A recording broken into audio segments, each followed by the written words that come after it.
Ziyafət gecəsi başlayır yenə.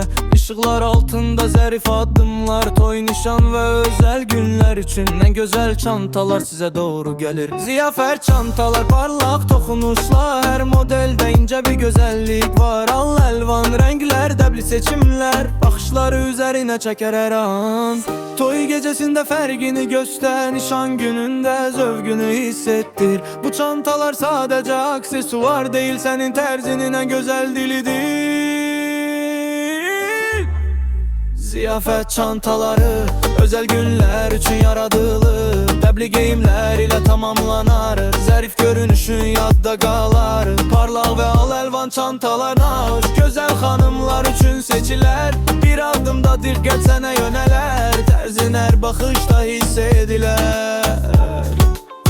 Sadə zəriflik ya da parlaq stillər, zövqə uyğun modellər bizdədir. Özəl günlər daha da gözəlləşər, doğru çanta ilə görünüş dəyişər. Toy, nişan və ziyafətlər üçün xat, ən gözəl çantalar sizə özəl, zövqünü göstər, dəbini yaşat. Ziyafət çantaları özəl günlər üçün yaradılır, dəbli geyimlər ilə tamamlanar, zərif görünüşün yadda qalar. Parlaq və al əlvan çantalar naib, gözəl xanımlar üçün seçilər. Bir addımda diqqət sənə yönələr, tərzin hər baxışda